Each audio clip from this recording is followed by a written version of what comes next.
Acupuncture அப்படின்ற treatment என்ன? Acupuncture அப்படின்றது வந்துட்டு ஒன்றுமே இல்லைங்க சார். அது ஒரு நேச்சுரல் ட்ரீட்மெண்ட் தான்.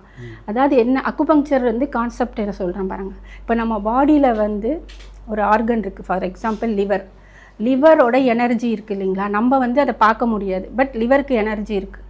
அது வந்துட்டு ஒரு சர்க்கிள், அந்த எனர்ஜி வந்து ஒரு சர்க்கிள் நம்ம பாடியில் சுற்றிட்டே இருக்கும். ஒரு சர்டைன் ஸ்டேஜ் அப்போது ஸ்டக் ஆகிடுது. அது எப்போ சுற்றிட்டு இருக்கோ அது வரைக்கும் ஹெல்த்தி ஹியூமன் பீயிங்.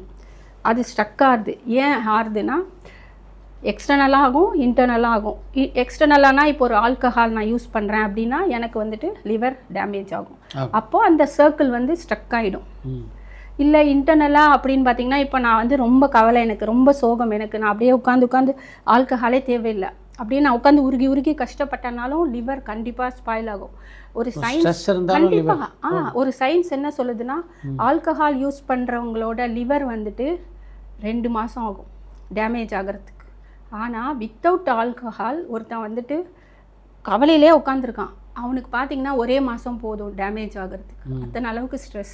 சரி 2 பேரும் ஃபெயில் ஆகிட்டோம். நீங்கள் என்ன நினைப்பீங்க, பரவாயில்ல பார்த்துக்கலாம், நான் சரியாக படிக்கலை, நான் நாளைக்கு படித்து நான் அது பண்ணிப்பேன். ஆனால் நான் அப்படி நினைக்க மாட்டேன். ஐயோ ஃபெயில் ஆகிட்டேன், ஏன் தான் ஃபெயில் ஆனேன்னு தெரியலையே, என்ன ஆச்சுன்னு சொல்லிட்டு நான் அதுலேயே முழுகிறேன். பார்த்தீங்களா, அந்த ஒரு ஸ்ட்ரெஸ்ஸு வந்து கண்டிப்பாக லிவரை அட்டாக் பண்ணும்.